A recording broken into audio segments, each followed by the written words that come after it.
Akashvani Devikulam spice FM.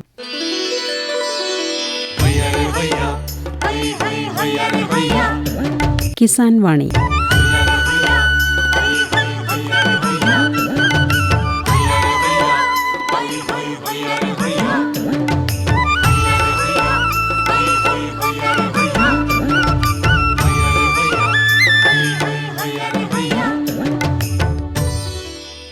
ഈ പരിപാടിയുടെ പ്രായോജകർ കേന്ദ്ര കൃഷി കർഷകക്ഷേമ മന്ത്രാലയം, ഭാരത സർക്കാർ.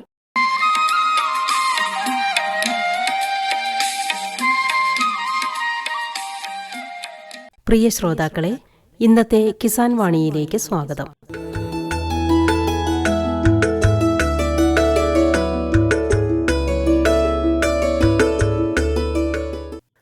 ഏലം, കുരുമുളക് കൃഷികളിൽ സജീവമായി ശ്രദ്ധിക്കുന്ന ഇടുക്കി കട്ടപ്പനയിലെ കർഷകനായ ശ്രീ തോമസ് കടുപ്പിൽ അദ്ദേഹത്തിന്റെ കാർഷിക അനുഭവങ്ങൾ വിവരിക്കുകയാണ് ഇന്നത്തെ കിസാൻ വാണിയിൽ.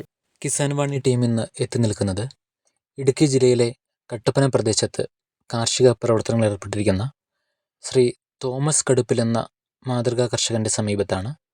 അദ്ദേഹത്തിന്റെ കൃഷിരീതിയും കാർഷിക വിശേഷങ്ങളുമൊക്കെ ചോദിച്ച് മനസ്സിലാക്കാം. നമസ്കാരം. നമസ്കാരം. അങ്ങ് എത്ര കാലമായി കാർഷിക മേഖലയിൽ പ്രവർത്തിക്കുന്നുണ്ട്? ഞാനൊരു 50 വർഷമായി കാർഷിക മേഖലയിൽ പ്രവർത്തിക്കുന്നു. 50 വർഷത്തെ കാർഷിക മേഖലയിലുള്ള അനുഭവ സമ്പത്തുള്ള ആളാണല്ലേ? അതെ. ഇപ്പം എന്തൊക്കെ കൃഷികളാണ് ചെയ്തുകൊണ്ടിരിക്കുന്നത്? ഇപ്പം ഏലമാണ് മെയിനായിട്ട് ചെയ്യുന്നത്. കുരുമുളക് കൃഷിയുണ്ട്.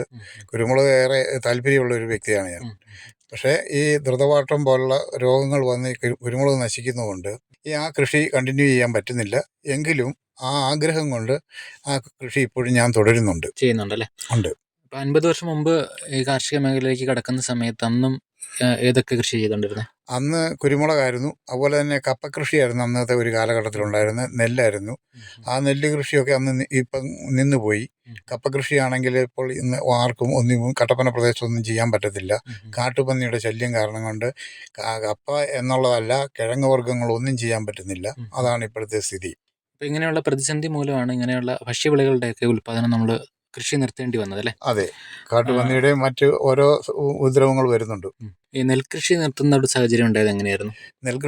നെല്ലിന് വിലയില്ലാതാവുകയും അതുപോലെ തന്നെ അതിനുള്ള പണിക്കാരെ കിട്ടാതെയും വന്നു. പിന്നെ നെല്ലിൻ്റെ ഉൽപാദനം കുറഞ്ഞു. അങ്ങനെ വന്നുകൊണ്ടാണ് നെൽകൃഷിയിൽ നിന്ന് മാറേണ്ടി വന്നത്. നമ്മുടെ ഈ കട്ടപ്പന പ്രദേശത്ത് ഉള്ള കാലാവസ്ഥ നെല്ല് കൃഷിക്ക് ഇപ്പോഴും അനുകൂലമാണോ? ഇപ്പം അത്ര അനുകൂലമാണെന്ന് പറയാൻ പറ്റത്തില്ല. ഏലമാണ് വിപുലമായിട്ട് ചെയ്യുന്നത് അല്ലേ? ഇപ്പോഴത്തെ സാഹചര്യത്തിൽ ഈ കട്ടപ്പന പ്രദേശത്തെ സംബന്ധിച്ചിടത്തോളം ഏലം കൃഷിയാണ് ഒന്നുകൂടെ വരുമാനം കിട്ടുന്നതായിട്ട് തോന്നുന്നത്. പക്ഷേ ഏലത്തിൻ്റെ ഫ്ലക്ച്വേറ്റഡ് ആയിട്ടുള്ള മാറി മാറി വരുന്ന വില, ചില സമയങ്ങളിൽ വില തീരെ കുറയുകയും കൃഷി ലാഭകരമല്ലാതാകുകയും ചെയ്യുന്നുണ്ട്. അപ്പോൾ സർക്കാരിൻ്റെ ഭാഗത്തു നിന്നും ഒരു MSP, അതായത് മിനിമം സപ്പോർട്ട് പ്രൈസ് ഏലത്തിന് എപ്പോഴും കിട്ടണമെന്നാണ് ഞങ്ങൾക്ക് കൃഷിക്കാരായ ഞങ്ങൾക്കുള്ളൊക്കെ ആഗ്രഹം. സ്ഥിരമായിട്ടൊരു വില നമുക്ക് കിട്ടുന്നുണ്ടെങ്കിൽ നമുക്ക് കുറച്ചുകൂടെ ലാഭകരമായിട്ട് കൊണ്ടുപോകാൻ പറ്റും അല്ലേ? എങ്കിൽ ആ കൃഷിയിൽ തുടർന്ന് പോകാൻ പറ്റും. ആ കൃഷി ലാഭകരമാകും. നമുക്കൊരു മിനിമം വരുമാനത്തെക്കുറിച്ച് നമുക്ക് ചിന്തിക്കാൻ പറ്റും. ഇതിപ്പോൾ ചില വർഷങ്ങളിൽ കടം മേടിച്ച് നമ്മൾ ഏലകൃഷി ചെയ്യും. ആ വർഷം മുടക്കുമുതലിന് താഴെയായിരിക്കും ചിലപ്പം വരുമാനമായി കിട്ടുന്നത്. അങ്ങനെ വരുമ്പോൾ ആ ഏലം കൃഷിയും കൊണ്ട് മാത്രം ജീവിക്കേണ്ട ഒരു കർഷകന് മുന്നോട്ട് പോകാൻ ബുദ്ധിമുട്ടുണ്ട്. നമുക്കിപ്പോൾ ജനുവരി മാസമായി, കാലാവസ്ഥ ചൂട് കൂടിക്കൊണ്ടിരിക്കുകയാണ്. ഈ ഒരു സമയത്ത് നമ്മൾ ഏലം കൃഷിയിൽ എന്തൊക്കെ കാര്യങ്ങൾ ശ്രദ്ധിക്കേണ്ടത്? ഏലം കൃഷിയിൽ പുതയിടുക, നനയ്ക്കുക, ഇത് രണ്ടുപേർ ഇപ്പം ചെയ്യാനുള്ളൂ. പക്ഷേ വെള്ളത്തിൻ്റെ ലഭ്യത ഒന്നിനൊന്നിന് കുറഞ്ഞു വരുന്നു. കുഴൽക്കിണറുകൾ വർദ്ധിക്കും തോറും അതുപോലെ തന്നെ ഗ്രൗണ്ട് വാട്ടർ ലെവൽ താന്നു പോവുകയും ചെയ്യുന്നു. അപ്പോൾ അതിന് സർക്കാരിൻ്റെ ഭാഗത്തുനിന്നും റീഫില്ലിങ് ഉണ്ടാകാനുള്ള ഒരു സംവിധാനം ഉണ്ടാവണം. എങ്കിലേ ഈ ഗ്രൗണ്ട് വാട്ടർ ലെവൽ മിനിമം ലെവലിൽ സ്ഥിരമായി നിലനിർത്താൻ പറ്റുള്ളൂ. നമുക്കിപ്പോൾ ഏലം നനച്ചു കൊടുക്കാനുള്ള സൗകര്യങ്ങളൊക്കെ എങ്ങനെയാണ്? നമുക്കത് ഏലം നനയ്ക്കാനുള്ള സൗകര്യമുണ്ട്. പക്ഷേ എല്ലാ പ്രദേശത്തും നനയ്ക്കാനുള്ള വെള്ളമില്ല, കിട്ടുന്നില്ല, അതിനുള്ള സൗകര്യവും ഇല്ല. ഇപ്പോൾ ഈ ഏലം അങ്ങനെയുള്ള കാര്യങ്ങൾക്കൊക്കെ തൊഴിലാളികളെ കിട്ടാനുണ്ടോ? നമ്മൾ തൊഴിൽ പ്രശ്നം ഒരു വലിയ പ്രശ്നമാണ്. തൊഴിലാളികളെ കിട്ടാനില്ല. അഥവാ നിലവിലുള്ള തൊഴിലാളികളാണേലും ഏജ് ഓവർ ആയവരാണ് ഇപ്പോഴും ഉള്ളത്. ടീനേജുകാരും ഈ കൃഷി രംഗത്തേക്ക് വരുന്നില്ല. ഇപ്പോൾ നമ്മൾ മെയിനായിട്ട് ചെയ്യുന്ന കൃഷി ഏലവും കുരുമുളകുമാണ്. അതിപ്പോൾ നമ്മൾ രണ്ട് രീതിക്കാണോ അതോ ഒരുമിച്ചാണോ, ഇടവിളയായിട്ടാണ്? ഞാൻ മിക്സഡ് ആയിട്ടാണ് ചെയ്യുന്നത്. കൂടാതെ തെങ്ങുണ്ടായിരുന്നു. തെങ്ങിന് മാകാളി രോഗം വന്നതിന് ശേഷം ഇതേവരെ ഒരു ശരിയായ ക്രോപ്പ് കിട്ടിയിട്ട് തുടങ്ങിയിട്ടില്ല. അതുപോലെ തന്നെ തെങ്ങിൻ്റെ കൂമ്പ് ചീഞ്ഞു പോകുന്നു. അതുകൊണ്ട് തെങ്ങ് കൃഷി ഒന്നും ഒരിക്കലും ലാഭകരമല്ല. അപ്പോൾ നമുക്ക് ഈ കുരുമുളകും ഏലവും ഒരുമിച്ച് ഇടവിളയായിട്ട് കൃഷി ചെയ്യുമ്പോൾ നമുക്ക് എന്തൊക്കെ നേട്ടങ്ങൾ ഉണ്ടാകുന്നുണ്ട്? ഏലത്തിനകത്ത് ഈ കുരുമുളക് ചെയ്യുമ്പോൾ നമുക്ക് അഡീഷണൽ ആയിട്ട് കിട്ടുന്ന ഒരു വരുമാനമായിട്ടാണ് ഇപ്പം കാണുന്നത്. കാരണം പ്രത്യേകിച്ച് ഏലത്തിന് ചെയ്യുന്ന മരുന്ന് കൊണ്ടും വളം കൊണ്ടും ഈ കുരുമുളകും കൂടെ പിടിച്ചു നിൽക്കും. ഏലം കൃഷി ഏതൊക്കെയാണോ ചെയ്തുകൊണ്ടിരിക്കുന്നത്? ഏലം കൃഷി ഞള്ളാനിയാണ് നമ്മളൊക്കെ ഫോളോ ചെയ്യുന്നത്. ആദ്യകാലം തൊട്ട് തന്നെ ആദ്യകാലത്ത് നാടൻ എന്ന് പറയുന്ന ഇനമായിരുന്നു. അത് മാറി ഇപ്പം ഞള്ളാനി പോലുള്ള സംഗതികളാണ് ഇപ്പം ചെയ്തുകൊണ്ടിരിക്കുന്നത്. ഏലം കൃഷിയാണ് ചെയ്തുകൊണ്ടിരിക്കുന്നത്. നമ്മളെ ഏലം നടുന്ന രീതിയും അത് പരിപാലിക്കുന്ന രീതിയും അതെങ്ങനെയാണെന്ന് വിശദമാക്കാം. മുൻകാലങ്ങളിൽ 2 കുഴി എടുത്തായിരുന്നു. ഇപ്പോൾ അതിൻ്റെ ആവശ്യമില്ല. 1.5 അടി വിസ്തീർണത്തിൽ ഒരടി താഴ്ചയിലുള്ള കുഴികൾ മാത്രം മതി. വേര് കൂടുതലായിട്ട് അടിയിലേക്ക് പോകുന്നതല്ല ഏലത്തിൻ്റെ, ഉപരിതലത്തിൽ തന്നെ നീണ്ടുപോകുന്നതാണ് ഈ ഏലത്തിൻ്റെ വേര്. അതുകൊണ്ട് കുഴി ആഴത്തിലെടുക്കേണ്ട കാര്യമില്ല. പക്ഷേ ഇപ്പോഴത്തെ മരുന്നുകൾക്കുള്ള വില, വളങ്ങൾക്കുള്ള വില, അതാണ് ഇപ്പം കൃഷിക്കാരന് താങ്ങാൻ പറ്റാത്തത്. ഗവൺമെൻറ് ഒന്നെങ്കിൽ ചെയ്യേണ്ടത് വളത്തിനും മരുന്നുകൾക്കും ഒരു സബ്സിഡി തരികയോ അല്ലെങ്കിൽ വില കുറയ്ക്കുകയോ അങ്ങനെയുള്ള എന്തെങ്കിലും നടപടി നടത്തിയെങ്കിലേ ഏലം കൃഷി ശാശ്വതമായി മുന്നോട്ട് പോകാൻ പറ്റുള്ളൂ. നമ്മൾ ഈ ഏലം നടുന്ന സമയത്ത് അടിവളം അല്ലെങ്കിൽ അങ്ങനെ എന്തെങ്കിലും കൊടുക്കേണ്ട ആവശ്യമുണ്ടോ? അടിവളമൊക്കെ കൊടുത്താണ്, അടിവളവും പിന്നെ പ്രതിരോധ മരുന്നുകളും കൊടുത്താണ് പിന്നെ ഏലം നടുന്നത്. എങ്കിലും ഏലം കയറി വരുമ്പോഴത്തേക്കിന് ഇപ്പോൾ ഏറ്റവും വലിയൊരു രോഗം കാണുന്നത് പിസേറിയം എന്ന് പറയുന്ന രോഗമുണ്ട്. അതുപോലെ തന്നെ തട്ടമറിച്ചിൽ എന്ന് പറയും. അതായത് ആ തട്ടയുടെ അടിയിൽ ഒരു ഫംഗസ് വന്ന് അത് അഴുകി വീണ് പോവുകയാണ്. അങ്ങനെ വർഷകാലം എങ്ങനെയെങ്കിലും പ്രതിരോധിച്ച് നിർത്താമെന്ന് വെച്ച് കഴിഞ്ഞാൽ വേനൽക്കാലത്ത് വരുമ്പോഴത്തേക്കിന് അമിതമായ ചൂട് വരുമ്പോഴത്തേക്കിന് ഇത് ഉണങ്ങി പോവുകയും ചെയ്യുന്നു. അതാണിപ്പോൾ ഉണ്ടായിക്കൊണ്ടിരിക്കുന്നത്. ഷെയ്ഡ് കൂടുതൽ നിർത്തിക്കഴിഞ്ഞാൽ ചിമ്പടിക്കാതെ വരികയും ഉൽപ്പാദനം കുറയുകയും ചെയ്യും. ചിമ്പ് ഉണ്ടെങ്കിൽ മാത്രമേ നമുക്ക് കൂടുതൽ ക്രോപ്പ് കിട്ടുള്ളൂ. ഷെയ്ഡ് കുറഞ്ഞു കഴിഞ്ഞാൽ അത് ഈ പറയുന്ന പോലെ ഉണങ്ങിപ്പോകാനുള്ള സാധ്യത കൂടുതലാണ്. നിയന്ത്രിച്ച് നിർത്തേണ്ട ആവശ്യമുണ്ട്. കാരണം ഇപ്പോഴത്തെ കാലാവസ്ഥ അനുസരിച്ച് ചൂട് ഓരോ വർഷം കൂടിക്കൊണ്ടിരിക്കുന്നു. അത് ഏലം കൃഷിക്ക് പര്യാപ്തമല്ല.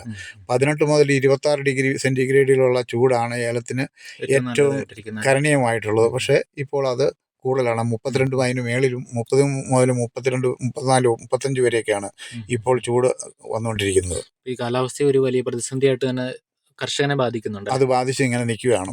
നമ്മൾ വളപ്രയോഗമൊക്കെ നടത്തുന്നത് ഒരു വർഷം എത്ര തവണ നടത്താറുണ്ട്? നമ്മളൊരു 5 മുതൽ 8 വരെ പ്രാവശ്യം വരെ ചെയ്യുന്നുണ്ട്. അത് രാസവളമാണോ? രാസവളവും പിന്നെ ജൈവവളവും ചെയ്യും. രണ്ടും ചെയ്യുന്നത്. നമ്മുടെ സാമ്പത്തിക സ്ഥിതി അനുസരിച്ചാണ് ഇപ്പോൾ വളങ്ങളൊക്കെ ചെയ്തുകൊണ്ടിരിക്കുന്നത്. യഥാർത്ഥത്തിൽ ചെയ്യേണ്ട രീതിയിൽ നമുക്ക് ചെയ്യാൻ എല്ലാ കൃഷിക്കാർക്കും പറ്റുന്നില്ല. നമുക്ക് രോഗങ്ങളുടെ കാര്യം പറഞ്ഞു, ഇപ്പോൾ അഴുകൽ, ഫിസേറിയത്തിൻ്റെ കാര്യം പറഞ്ഞു. അതുപോലെ വേറെ എന്തൊക്കെ അസുഖങ്ങളാണ് സാധാരണ നമുക്ക് കണ്ടുവരുന്നത്? പിന്നെ ഒത്തിരിയേറെ രോഗങ്ങൾ വരുന്നുണ്ട്. ഈ ഫംഗസ്, അതുപോലെ തന്നെ ഒരെണ്ണം പ്രാണികൾ, പിന്നെ ഈ തണ്ടുതുരപ്പൻ, അങ്ങനെയൊക്കെ ഒത്തിരിയേറെ ശല്യങ്ങൾ ഈ ഏലത്തിനുണ്ടാകുന്നുണ്ട്. അതിനെല്ലാം പ്രതിരോധിച്ച് കയറ്റിക്കൊണ്ട് വരുമ്പോഴാണ് പിന്നെയും ഈ കാറ്റും മഴയും കൂടെ കൂടിയിട്ട് അഴിയും പിന്നെ തട്ട ഒടിച്ചും കളഞ്ഞ് ഇത് നഷ്ടം വന്നുകൊണ്ടിരിക്കുന്നത്. രോഗങ്ങളിൽ നിന്ന് രക്ഷിക്കാൻ വേണ്ടി ഒരു മുൻകൂട്ടിയുള്ള പരിചരണം കൊണ്ട് നമുക്ക് സാധ്യമാകുന്നുണ്ട്. കാലാവസ്ഥ എപ്പോഴാണ് മാറുന്നതെന്ന് അറിയത്തില്ലല്ലോ. മഴ കൂടുമ്പോഴത്തേക്കിന് അഴുകൽ കൂടും, വെയിലായാൽ പിന്നെ കാ പിടിക്കാതെ വരും. അപ്പോൾ ഇത് എങ്ങനെ വന്നാലും ഓരോ വർഷവും വ്യത്യസ്തമായ കാലാവസ്ഥയാണ്. ഇപ്പം 3-4 വർഷമായിട്ട് കാലാവസ്ഥ ചേഞ്ചാണ് കണ്ടുകൊണ്ടിരിക്കുന്നത്.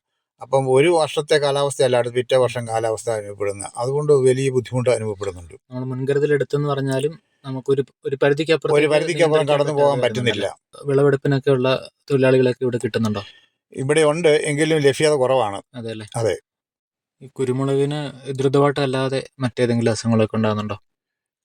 മുൻകാലങ്ങളിൽ കുരുമുളക് വള്ളി കയറുന്ന പോലെ പിന്നെ തഴച്ച് വളരുന്നില്ല, അത് മുരടിച്ച് നിൽക്കുകയാണ്. അത് വലിയൊരു പ്രതിസന്ധിയാണ്. കുരുമുളക് ഏതൊക്കെയാണ് ചെയ്യുന്നത്? ഞാനിപ്പോൾ കരിമുണ്ട ചെയ്യും, പിന്നെ പന്നിയൂർ പണി ചെയ്യും, പന്നിയൂർ 5 ചെയ്ത് തുടങ്ങിയിട്ടുണ്ട്. പക്ഷേ പന്നിയൂർ പണ്ണിനൊക്കെ ഭയങ്കര കേടാണ് അനുഭവപ്പെട്ടുകൊണ്ടിരിക്കുന്നത്. പഴുത്തു പോവുകയാണ് അതൊക്കെ. നമുക്കിപ്പോൾ കുരുമുളക് കൃഷി ചെയ്തിരിക്കുന്നത് ഏലത്തിന് ഷെയ്ഡായിട്ട് നിർത്തിയിരിക്കുന്ന മരങ്ങളിൽ കൂടെയാണോ? അല്ലാതെ കൊണ്ടും താങ്ങുകാല് കൊടുത്തും കൃഷി ചെയ്തിട്ടുണ്ട്. ഉണ്ട്. താങ്ങുകാലായിട്ട് എന്താ മുരിക്കാണ്? അത് മുരിക്കും, ചീമ മുരിക്കുകയൊക്കെയാണ് ഇടുന്നത്. അതെ അല്ലേ? ഏലത്തിന് ഷെയ്ഡായിട്ട് ഇപ്പോൾ എന്തൊക്കെ മരങ്ങളാണ് നമുക്കുള്ളത്? ഏലത്തിന് നാച്ചുറലായിട്ടുള്ളതാണ്. പ്ലാവ്, മാവ്, അങ്ങനെയുള്ളതെല്ലാം ഉണ്ട്.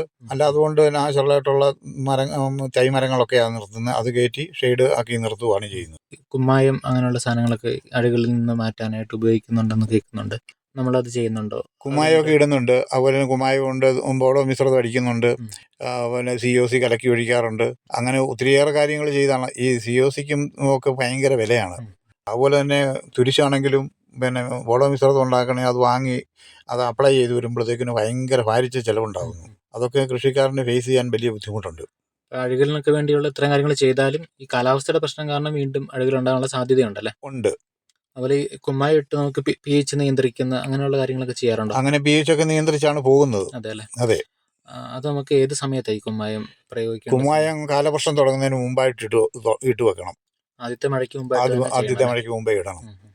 അത് കഴിഞ്ഞ് പിന്നെ വീണ്ടും ആവശ്യമെങ്കിൽ ബോഡോമിശ്രവും അങ്ങനെയുള്ളതൊക്കെ കേട് നോക്കി കലക്കി ഒഴിക്കേണ്ടി വരും. അടിച്ചാൽ തന്നെ പോരാ, കലക്കി കലക്കി ഒഴിക്കേണ്ടിയും വരും. വരുന്നുണ്ടല്ലേ? അതെ. നമ്മളിപ്പോൾ വളപ്രയോഗം കൂടുതലായിട്ട് കലക്കി ഒഴിക്കുവാണോ അതോ അല്ലാണ്ട് ഇട്ട് കൊടുക്കുന്ന രീതിയാണോ? നേരത്തെയൊക്കെ ഇതിൻ്റെ ചോട്ടിൽ ഇട്ട് കൊടുക്കുമായിരുന്നു. ഇപ്പം ഈ വില കൂടുതൽ കാരണം കൊണ്ട് കൂടുതൽ അളവ് വേണ്ടി വരുന്നതുകൊണ്ട് ഇപ്പോൾ കലക്കി ഒഴിക്കുകയൊക്കെയാണ് ചെയ്യുന്നത്. ചെടിക്ക് പെട്ടെന്ന് എടുക്കാനും കലക്കി കലക്കി ഒഴിക്കുന്നതാണ് വേഗം എടുക്കുന്നത്. പിന്നെ അളവ് കുറച്ച് മതി. ഏലത്തിന് കവാത്തൊക്കെ എടുക്കുന്നത് ഏത് സമയത്താണ്? അതിന്റെ കവാത്ത് മുൻകാലങ്ങളിൽ 1 അല്ല 2 പ്രാവശ്യമൊക്കെ ഒരു വർഷം എടുക്കേണ്ടതുണ്ടായിരുന്നുള്ളൂ. ഇപ്പം ഒരു വർഷം 4 പ്രാവശ്യം വരെ എടുക്കേണ്ടി വരുന്നു. അപ്പൊ അത്ര നമുക്ക് കൂടുതൽ തൊഴിൽ കൊടുക്കേണ്ടി വരുന്നു. അതുപോലെ തന്നെ അത്രയും ചെലവും വരുന്നു. ഇത്രയും പ്രതിസന്ധികളുടെ ഇടയ്ക്കാണ് ഒരു അരനൂറ്റാണ്ടിലേറെ ആയിട്ടുള്ള കാർഷിക മേഖലയിൽ മുന്നോട്ട് പോകുന്നത് അല്ലേ? അതെ, പ്രതിസന്ധിയെ നേരിട്ടുകൊണ്ടാണ് ഇപ്പോഴും പോയിക്കൊണ്ടിരിക്കുന്നത്. മുന്നോട്ട് പോകുന്നത്. ഒരു കർഷകനെ സംബന്ധിച്ച് ഒരു സന്തോഷകരമായ ഒരു ജീവിതം കൃഷിയിൽ നിന്ന് സാധ്യമാണോ? അതിപ്പോൾ സാധ്യമല്ല. അത് അങ്ങനെ കിട്ടണം. കൃഷിയെ ആശ്രയിച്ച് ജീവിക്കുന്നവനായാണ് മുൻകാലങ്ങളിൽ സന്തോഷവാനായി കഴിഞ്ഞിരുന്നത്. ഇപ്പോൾ കൃഷിക്കാരന് ഇപ്പം മനോദുഃഖം മാത്രമാണ് ഇപ്പോൾ കൈമുതലായിട്ടുള്ളത്. അരനൂറ്റാണ്ടിലേറെ കർഷക പാരമ്പര്യമുള്ള ശ്രീ തോമസ് എന്ന മാതൃകാ കർഷകൻ്റെ കാർഷിക അനുഭവങ്ങളാണ് ശ്രോതാക്കൾക്കായി പങ്കുവച്ചത്. ഇത്രയും വിലയേറിയ അഭിപ്രായങ്ങളും നിർദ്ദേശങ്ങളും അനുഭവങ്ങളും പങ്കുവച്ചതിന് കിസാൻ വാണിയുടെ ശ്രോതാക്കളുടെ നന്ദി അറിയിക്കുന്നു. ഏലം കൃഷിയിലും കുരുമുളക് കൃഷിയിലും സജീവമായി ശ്രദ്ധിക്കുന്ന ഇടുക്കി കട്ടപ്പനയിലെ കർഷകനായ ശ്രീ തോമസ് കടുപ്പിലുമായി ഇതുവരെ സംസാരിച്ചത് അർജുൻ ദാസ്. हर जोखिम से निकल कर फसल आए, सुरक्षित हो जाए, फसल बीमा से हर किसान अब आत्मनिर्भर हो जाए। संकट के समय प्रधानमंत्री फसल बीमा योजना किसानों के लिए वरदान है। अब सूखा पड़े या बाढ़ आ जाए कोई डर नहीं, अब ओले पड़े या कीट पतंगे फसल खा जाए कोई फिक्र नहीं, क्योंकि हमने लिया है प्रधानमंत्री फसल बीमा। बुआई से फसल कटाई तक हर जोखिम का दावा, न्यूनतम प्रीमियम पर अधिकतम भुगतान का वादा। योजना से हर साल जुड़ रहे हैं 5 करोड़ से ज्यादा किसान। अब आपकी है बारी। नजदीकी कृषि कार्यालय, सहकारी समिति, बैंक शाखा, अधिकृत बीमा कंपनी या जन सेवा केंद्र में स्वेच्छा से करा सकते हैं पंजीकरण। फसल बीमा पोर्टल या फसल बीमा ऐप द्वारा भी कराया जा सकता है पंजीकरण। प्रधानमंत्री फसल बीमा योजना, आपकी फसलों का संपूर्ण सुरक्षा कवच। कृषि एवं किसान कल्याण मंत्रालय, भारत सरकार।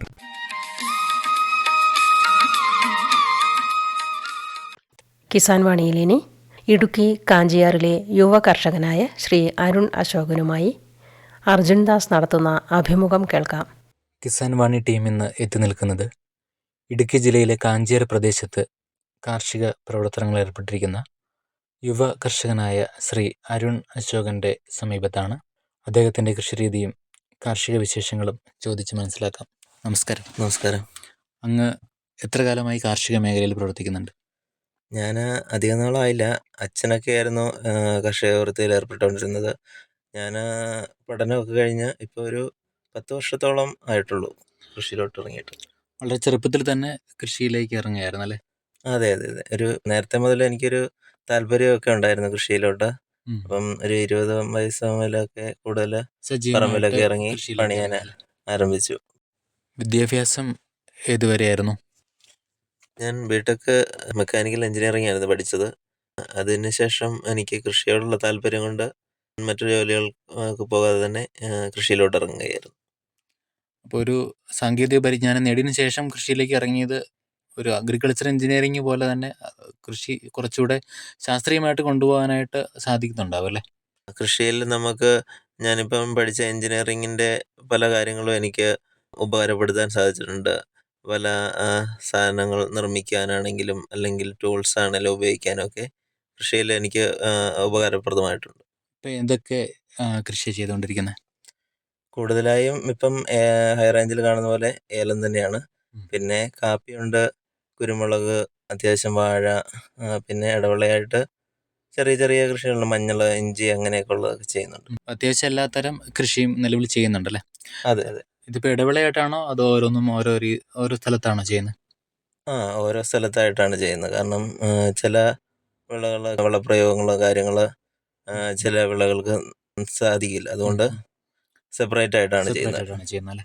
ഏലം കൃഷി ഏതിനെ മേലോ ചെയ്യുന്നത്? ഏലം കണിപ്പറമ്പിനാണ് ഇപ്പോൾ കൂടുതൽ ചെയ്യുന്നത്. ഞള്ളാണിയുണ്ട്, പിന്നെ 9 ബോൾട്ട് അങ്ങനെയൊക്കെ ഉള്ള എല്ലാ ഇനങ്ങളുണ്ട്. ഇനത്തിലുള്ളതും നോക്കുന്നുണ്ടല്ലേ? ഉണ്ട്. ഏലം കൃഷി ചെയ്യുമ്പോൾ ഏലച്ചെടി നടുന്ന രീതി എങ്ങനെയാണ് എന്ന് പറയാമോ? ഏലം നടുന്നത് ശരിയായ നല്ല വളക്കൂറുള്ള മണ്ണിലായിരിക്കണം. പിന്നെ മണ്ണ് നന്നായിട്ട് ഇളകി കിടക്കുകയാണെങ്കിൽ നമുക്ക് അധികം വലിയ കുഴിയുടെ ഒന്നും ആവശ്യമില്ല. ചെറിയ തടവെടുത്തിട്ട് തടത്തിൽ ചെറിയ കുഴി കുഴിച്ച് നമുക്ക് ഏലം നടാവുന്നതാണ്. പിന്നെ അടിവെള്ളമായിട്ട് നമുക്ക് എല്ലുപൊടി, ചാണകം അങ്ങനെയൊക്കെ കൊടുക്കാവുന്നതാണ്.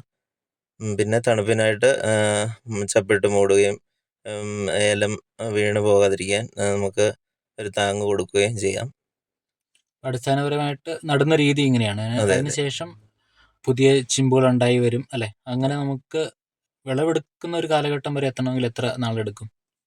വിളവെടുക്കുന്നത് നമുക്ക് 1 വർഷം കഴിയുമ്പോൾ തന്നെ ചെറിയ കായെടുപ്പ് നമുക്ക് നടത്താം. 2 വർഷമൊക്കെ കഴിയുമ്പോൾ തന്നെ ഏകദേശം സാമാന്യം നമുക്ക് കായ ലഭിക്കാൻ തുടങ്ങും. 1 വർഷം കൊണ്ട് നമുക്ക് ഏകദേശം എത്ര ചിമ്പ് നല്ല രീതിയിൽ പരിപാലിച്ചാൽ നമുക്ക് ഉണ്ടാക്കിയെടുക്കാൻ പറ്റും? നല്ല രീതിയിൽ പരിപാലിച്ചാൽ ഒരു 50 ചിമ്പ് വരെ കിട്ടുന്നുണ്ട്. നടീലിന് ശേഷമുള്ള ഒരു വളപ്രയോഗം അത് ഏത് സമയത്താണ്, എത്ര തവണ ചെയ്യുന്നു? നട്ട ശേഷം നമ്മൾ രാസവളവും ജൈവവളവും നൽകുന്നുണ്ട്. വേപ്പിൻ പിണ്ണാക്ക്, ചാണകപ്പൊടി തുടങ്ങിയ ജൈവവളങ്ങളും. പിന്നെ ഇതിന് കൂടുതലായിട്ടും ഉണ്ട് തണ്ടുതുരപ്പൻ പോലുള്ള രോഗങ്ങളൊക്കെയാണ്. അപ്പോൾ അതിന് നമ്മൾ ഒരു മാസത്തിൽ ഒന്നെന്ന നിലയിൽ കീടനാശിനി തളിച്ച് കൊടുക്കണം. സ്പ്രേ ചെയ്യുന്നത് കൂടുതൽ. വളപ്രയോഗം നടത്തുമ്പോൾ അത് കലക്കി ഒഴിക്കുന്ന രീതിയാണോ അതോ അല്ലാണ്ട് മണ്ണിൽ നേരിട്ട് കൊടുക്കുന്ന രീതിയിലാണോ ചെയ്യുന്നത്? നേരിട്ട് കൊടുക്കുന്നുമുണ്ട്, കലക്കി ഒഴിക്കുന്നുമുണ്ട്. നല്ല മഴയൊക്കെ ഉള്ള സമയങ്ങളിലാണെങ്കിൽ നേരിട്ട് നമ്മൾ വിതറി കൊടുക്കുന്ന മരുന്നുകളുണ്ട്. അത് വിതറി കൊടുക്കും. അത് മണ്ണിൽ ലയിച്ച് ചേർന്നോളും. പിന്നെ കലക്കി ഒഴിക്കുകയാണെങ്കിൽ നമ്മൾക്ക് പെട്ടെന്ന് ചെടി അത് വലിച്ചെടുക്കും. നമുക്കിവിടെ ആവശ്യത്തിനുള്ള തൊഴിലാളികളൊക്കെ കിട്ടാൻ ഉണ്ടോ അതോ സ്വയം തന്നെയാണോ ചെയ്യുന്നത്? കൂടുതലും തന്നെയൊക്കെയാണ് ചെയ്യുന്നത്. പിന്നെ നമുക്ക് അത്യാവശ്യ ഘട്ടങ്ങളിൽ തൊഴിലാളികളെ വിളിക്കും. കായ എടുക്കാൻ അങ്ങനെയൊക്കെ ഉള്ളതിനാണ് കൂടുതലും തൊഴിലാളികളെയൊക്കെ വിളിക്കുന്നത്. പിന്നെ മരുന്നടിക്കാനും തൊഴിലാളികളെ വിളിക്കാറുണ്ട്. നമ്മുടെ പ്രദേശത്ത് നമുക്ക് ആവശ്യത്തിനുള്ള തൊഴിലാളികളെ ലഭ്യമാണോ? ഇവിടെ ഇപ്പോൾ ഹിന്ദിക്കാരാണ് കൂടുതലും തൊഴിലുകൾ ചെയ്യുന്നത്. പിന്നെ തമിഴ്ക്കാർ കൂടുതൽ കമ്പം പോലുള്ള മേഖലകളിൽ നിന്ന് കയറി വരുന്നുണ്ട്. ഏലം കൃഷി ചെയ്യുമ്പോൾ ഏലത്തിന് ഷെയ്ഡ് ആവശ്യമാണ്. എന്നാൽ ഷെയ്ഡ് കൂടിപ്പോകാനും പാടില്ല, ഷെയ്ഡ് കുറഞ്ഞു പോകാനും പാടില്ല. അപ്പോൾ നമുക്ക് ഏലത്തിന് ഷെയ്ഡിനായിട്ട് ഉപയോഗിക്കുന്നത് എന്ത് തരം മരങ്ങളൊക്കെയാണ്? സാധാരണയായിട്ട് ഹൈ റേഞ്ചിൽ ഉപയോഗിക്കുന്ന പോലെ തന്നെ പ്ലാവ്, കരുണ അങ്ങനെയൊക്കെയുള്ള മരങ്ങളാണ് ഷെയ്ഡിനായിട്ട് കൂടുതലും ഉപയോഗിക്കുന്നത്. പിന്നെ ഇതിൻ്റെ ഇല വീണ് ചെയ്യാനൊക്കെ എളുപ്പമുള്ള മരങ്ങളാണെങ്കിൽ അത് ഏറ്റവും നല്ലതാണ്. കാരണം അത് പെട്ടെന്ന് ഇതിനൊരു വളവും കൂടിയായി മാറും. ചെടിക്ക് അഴുകലുണ്ടാകാതിരിക്കാനും അത് ഗുണം ചെയ്യും അല്ലേ? അതെ. നമുക്ക് ഏലം കൃഷിയിൽ ഏലത്തിന് ആവശ്യമായിട്ടുള്ള ജലസേചനം വളരെ അത്യാവശ്യമുള്ള കാര്യമാണ്. നമ്മുടെ ഹൈ റേഞ്ചിൽ ഇപ്പോൾ ജനുവരി മാസമായി, ഇപ്പോൾ ചൂട് കൂടി വരുന്ന ഒരു കാലഘട്ടമാണ്. അപ്പോൾ ഏലത്തിന് വെള്ളം നനയ്ക്കുന്ന കാര്യങ്ങളൊക്കെ ആരംഭിച്ചോ? അത് എങ്ങനെയൊക്കെയാണ് നനയ്ക്കേണ്ടത്, അതൊന്ന് വിശദമാക്കാമോ? ഹൈ റേഞ്ചിൽ ഇപ്പം ചൂട് കൂടുതൽ ഉള്ള സമയമാണ്. പഴയ കാലാവസ്ഥകളൊക്കെ ഒത്തിരി മാറ്റം വന്നതായിട്ട് പറയുന്നുണ്ട്. ഇപ്പം വേനൽക്കാലം ആകുമ്പോൾ നമ്മൾ ചെടി നനച്ചു കൊടുക്കേണ്ടത് വളരെ അത്യാവശ്യമാണ്. സ്പ്രിംഗ്ലർ ഉപയോഗിച്ച് നനയ്ക്കുകയോ അല്ലെങ്കിൽ നമ്മൾ വെള്ളം ഒഴിച്ച് നനയ്ക്കുകയോ ചെയ്യാവുന്നതാണ്. അത് എത്ര ദിവസം കൂടുമ്പോൾ നനയ്ക്കണം? സാധാരണയായിട്ട് നമ്മൾ തണുപ്പ് ഇതിൽ നിൽക്കേണ്ടത് അത്യാവശ്യമാണ്. അപ്പം നമ്മൾ ചപ്പൊക്കെ ഇട്ട് കൊടുത്തിട്ടുണ്ടെങ്കിൽ ജലം അതിനടിയിൽ തണുപ്പ് നിലനിൽക്കാൻ സഹായിക്കും. അങ്ങനെയാണെങ്കിൽ ഒരാഴ്ചയിൽ ഒന്ന് അങ്ങനെയുള്ള നിലയിൽ നനച്ചാലും മതിയായിരിക്കും. ചുവട്ടിൽ തണുപ്പ് എങ്ങനെയുണ്ടെന്ന് പരിശോധിച്ച് നനയ്ക്കുന്നതാണ് അഭികാമ്യം. അതെ. കുരുമുളക് കൃഷി ചെയ്യുന്നത് ഏതൊക്കെ ഇനം കുരുമുളകാണ്? എനിക്ക് കൂടുതലായിട്ടും പന്നിയൂർ വണ്ണാണ് ഞാൻ കൂടുതലായിട്ടും കൃഷി ചെയ്യുന്നത്. പിന്നെ അച്ഛൻ്റെ കാലത്ത് കരിമുണ്ട, നീലമുണ്ട, വെള്ളമുണ്ട അങ്ങനെയൊക്കെ പറയുന്ന ഇനങ്ങളുണ്ടായിരുന്നു. അവയിൽ നിന്ന് നമുക്കിപ്പോൾ വരുമാനം കുറവായതുകൊണ്ട് കൂടുതലായിട്ടും പന്നിയൂർ വണ്ണ തന്നെയാണ് കൃഷി ചെയ്യുന്നത്. മറ്റുള്ള ഇനങ്ങൾ വെച്ച് നോക്കുമ്പോൾ ഇതിന് കുറച്ച് ഉൽപാദനം കൂടുതലുണ്ട്. പിന്നെ തൂക്കം വെച്ച് പറയുമ്പോൾ എല്ലാവരും പറയും ഇതിന് തൂക്കം കുറവാണെന്ന്. പക്ഷേ നമുക്ക് ഉൽപാദനം വെച്ച് നോക്കുമ്പോൾ ലാഭം പന്നിയൂർ തന്നെയാണല്ലേ? ഇവിടെ താങ്ങുകാലായിട്ട് എന്ത് മരങ്ങളാണ് ഉപയോഗിക്കുന്നത്? സാധാരണ കുരുമുളക് താങ്ങായിട്ട് ഉപയോഗിക്കുന്നത് മുരിക്ക്, ചീമമുരിക്ക്, പിന്നെ എന്ത് മരമാണേലും നമുക്ക് ഉപയോഗിക്കാം. പ്ലാവിലാണേലും അല്ലെങ്കിൽ ഷെയ്ഡിനായിട്ട് ഉപയോഗിക്കുന്ന മരങ്ങളിലെല്ലാം നമുക്ക് കുരുമുളക് വളർത്താവുന്നതാണ് അല്ലേ? കുരുമുളകിന് എന്തെങ്കിലും രോഗബാധയൊക്കെ ഉണ്ടാകുന്നുണ്ടോ? കുരുമുളകിന് കൂടുതലായിട്ടും ദ്രുതപാട്ടം അങ്ങനെയുള്ള രോഗങ്ങളാണ് കൂടുതലുണ്ടാകുന്നത്. അതിന് ബോഡോമിസം പോലുള്ള വളപ്രയോഗങ്ങളും നമുക്ക് നടത്താവുന്നതാണ്. ഹൈ റേഞ്ചിൽ ഇപ്പോൾ ഒരു കാലഘട്ടത്തിൽ വളരെ വ്യാപകമായിട്ട് കൃഷി ചെയ്തു തരുന്നതാണ് കാപ്പി കൃഷി. എന്നാൽ ഇപ്പോൾ ഒത്തിരി ആളുകളും കാപ്പി കൃഷി ഉപേക്ഷിച്ച് ഏലം പോലുള്ള കൃഷികളിലേക്ക് പോകുന്നുണ്ട്. അങ്ങനെയുള്ള സാഹചര്യത്തിലും അങ്ങ് ഇപ്പോഴും കാപ്പി കൃഷി മുന്നോട്ട് കൊണ്ടുപോകുന്നുണ്ട്. അതിൻ്റെ ഒരു കാരണം എന്താണ് എന്ന് വെച്ച് നോക്കാമോ? കാപ്പി കൃഷിക്ക് നമുക്ക് വർഷത്തിലൊരിക്കലേ ആദായം ലഭിക്കുകയുള്ളൂ. എന്നിരുന്നാലും നമുക്കിതിൽ പരിചരണം കുറവാണ്. ഏലത്തിന് നമ്മൾ സ്ഥിരമായി പരിചരണം കൊടുത്താൽ മാത്രമേ നമുക്ക് വേണ്ട വിളവ് ലഭിക്കുകയുള്ളൂ. പക്ഷേ കാപ്പിക്ക് നമുക്ക് അധികം പരിചരണം കൊടുക്കേണ്ട ആവശ്യമില്ല. പക്ഷേ വില കുറവാണ്. നമ്മൾ ഇപ്പം കർഷകരെല്ലാം ഇതിൽ നിന്ന് പിന്തിരിയാൻ കാരണം. പക്ഷെ ഇപ്പോൾ കാപ്പിക്ക് ഇച്ചിരി വില കൂടിയിട്ടുണ്ടെന്ന് അതെ തോന്നുന്നു. അതെ അതെ. ഇപ്പോൾ ലാഭകരമായിട്ട് പോകാൻ പറ്റുന്ന കൃഷിയാണെന്ന് തോന്നുന്നു അല്ലേ? ഇപ്പം ലാഭകരം എന്ന് പറയാൻ പറ്റില്ല. എന്നാൽ പോലും കാപ്പിക്ക് ഇപ്പം വില കയറി വരുന്നതുകൊണ്ട് നമുക്ക് ഒരു പരിധിവരെ കാപ്പി കൃഷിയെയും ആശ്രയിക്കാം. പച്ചക്കറി കൃഷി ഏതൊക്കെ ഇനം ആണ് ചെയ്യുന്നത്?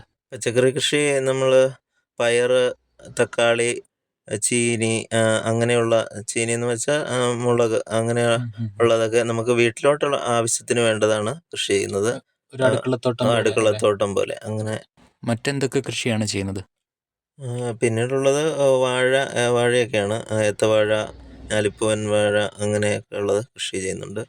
അത് ഇടവിളയായിട്ടാണ് കൂടുതലും ചെയ്യുന്നത്. അത് വാഴക്കൃഷിയും ഈ 10 വർഷം മുമ്പ് കൃഷി തുടങ്ങുന്ന സമയം തൊട്ട് തന്നെ അത് ചെയ്യുന്നുണ്ടായിരുന്നോ? ഉണ്ടായിരുന്നു. അത് അച്ഛൻ ഒക്കെ തന്നെ, അച്ഛൻ്റെ കാലം തൊട്ട് വാഴയൊക്കെ നമ്മുടെ പറമ്പിൽ ഇഷ്ടം പോലെയുണ്ട്. ചെയ്യുന്നുണ്ടല്ലേ? ചെയ്യുന്നുണ്ട്. കാർഷിക മേഖലയിൽ പ്രവർത്തിച്ച ഒരു അനുഭവ സമ്പത്ത് വെച്ച് കാലാവസ്ഥ കൃഷി സാരമായി ബാധിക്കുന്നുണ്ടോ?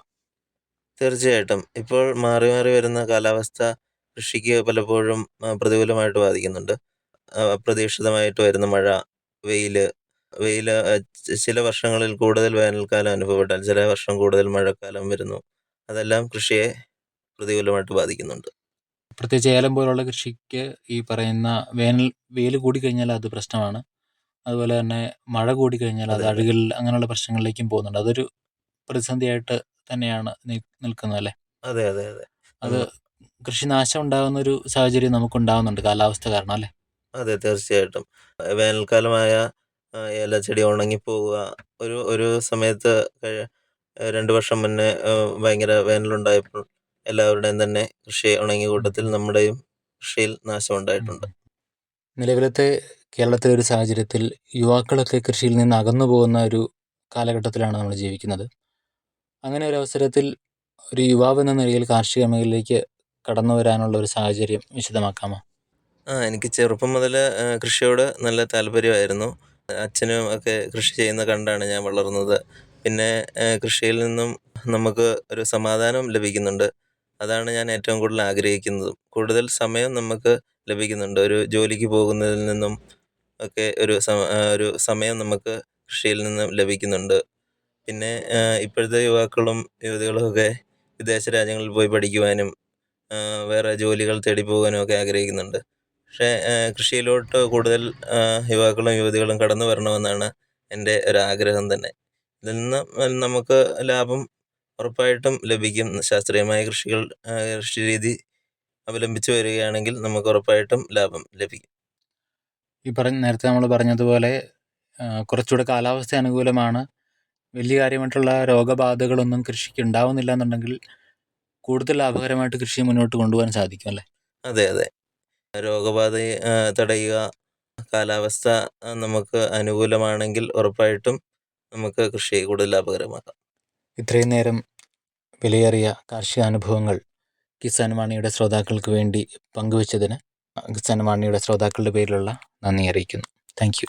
ഇടുക്കി കാഞ്ചിയാറിലെ യുവ കർഷകനായ ശ്രീ അരുൺ അശോകനുമായി ഇതുവരെ സംസാരിച്ചത് അർജുൻ ദാസ്. പ്രധാനമന്ത്രി കിസാൻ സമ്മാൻ നിധി. ഈ പദ്ധതിയിൻ കീഴിൽ 2 ഹെക്ടർ വരെ കൈവശ ഭൂമിയുള്ള കർഷക കുടുംബത്തിന് 6000 രൂപ പ്രതിവർഷം നൽകുന്നതായിരിക്കും. അർഹരായ കർഷകർക്ക് 2000 രൂപ വീതം 3 തവണകളായി നേരിട്ട് അവരുടെ അക്കൗണ്ടിൽ നിക്ഷേപിക്കുന്നതായിരിക്കും. ഈ ചെറുകിട നാമമാത്ര കർഷക കുടുംബങ്ങളെ സംസ്ഥാന സർക്കാർ തെരഞ്ഞെടുത്തുകൊണ്ടിരിക്കുകയാണ്. ഈ പദ്ധതിയുടെ മുഴുവൻ ചെലവും ഭാരത സർക്കാരാണ് വഹിക്കുന്നത്. പ്രധാനമന്ത്രി കിസാൻ സമ്മാൻ നിധി, കർഷകരുടെ കൃഷിപരമായ പുതിയ അഭിമാനം. കൃഷി കർഷക ക്ഷേമ മന്ത്രാലയം, ഭാരത സർക്കാരിൽ നിന്ന് ജനതാൽപര്യാർത്ഥം. കിസാൻ വാണിയിൽ ഇനി കാർഷിക അറിവുകൾ കേൾക്കാം. സ്പൈസ് ഓയിലുകൾ. മിക്ക സുഗന്ധവ്യഞ്ജനങ്ങളിൽ നിന്നും എളുപ്പത്തിൽ വേർതിരിച്ചെടുക്കാവുന്ന ഘടകമാണ് സ്പൈസ് ഓയിലുകൾ. സുഗന്ധവ്യഞ്ജനങ്ങളുടെ തനതായ പരിമളം ഇവ പ്രദാനം ചെയ്യുന്നു എന്നതാണ് പ്രത്യേകത. സ്റ്റീം ഡിസ്റ്റിലേഷൻ വഴിയാണ് സുഗന്ധവ്യഞ്ജനങ്ങളിൽ നിന്നും പലപ്പോഴും ഓയിലുകൾ വേർതിരിച്ചെടുക്കുന്നത്. തനതായ ഗുണമേന്മ, സാന്ദ്രത, മികച്ച ആരോഗ്യ പരിപാലനം എന്നിവ സ്പൈസ് ഓയിലുകളുടെ പ്രധാന പ്രത്യേകതകളാണ്. ഉപയോഗം എന്ത് എന്നതിനനുസരിച്ച് സ്പൈസ് ഓയിലുകളുടെ ഗുണനിലവാരം വ്യത്യസ്തമായിരിക്കാം. അതിനാൽ ഓരോ വ്യത്യസ്ത ഉപയോഗത്തിനും വ്യത്യസ്തമായ സ്പൈസ് ഓയിലുകളാണ് നിർമ്മിക്കുക. ആഹാരപദാർത്ഥങ്ങൾ, സൗന്ദര്യവർദ്ധക ഉൽപ്പന്നങ്ങൾ, സുഗന്ധദ്രവ്യങ്ങൾ, ആരോഗ്യപരിപാലന ഉൽപ്പന്നങ്ങളായ ടൂത്ത് പേസ്റ്റ്, മൗത്ത് വാഷുകൾ, ചിലയിനം മരുന്നുകൾ തുടങ്ങിയവയ്ക്ക് സ്പൈസ് ഓയിലുകൾ പൊതുവെ ഉപയോഗിച്ചു വരുന്നു. ഇന്ത്യയിൽ നിന്നും പ്രധാനമായും വെസ്റ്റ് യൂറോപ്പ്, അമേരിക്ക തുടങ്ങിയ സ്ഥലങ്ങളിലേക്ക് സ്പൈസ് ഓയിലുകൾ കയറ്റി അയക്കുന്നുണ്ട്. സ്പൈസ് ഓയിലുകളിൽ പ്രധാനമായും മിൻറ്റ് ഓയിലാണ് ഇന്ത്യ വൻതോതിൽ ഉൽപ്പാദിപ്പിക്കുന്നത്.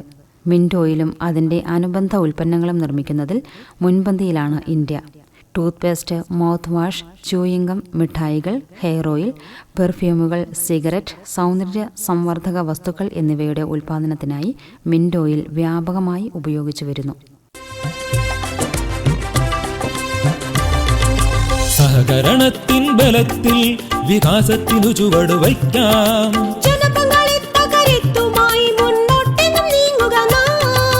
ജനകോടിയിൽ ഈ വിപ്ലവം ഉണർത്തിയല്ലോ വിശ്വാസം.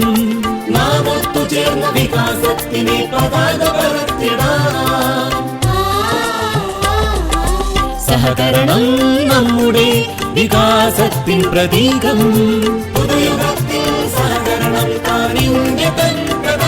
കൃഷി മന്ത്രാലയം, ഭാരത സർക്കാരിൽ നിന്ന് ജനതാൽപര്യാർത്ഥം. ഈ പരിപാടിയുടെ പ്രായോജകർ കേന്ദ്ര കൃഷി കർഷക ക്ഷേമ മന്ത്രാലയം, ഭാരത സർക്കാർ. എല്ലാ കിസാൻ വാണി ശ്രോതാക്കൾക്കും കൂപ്പുകൈ.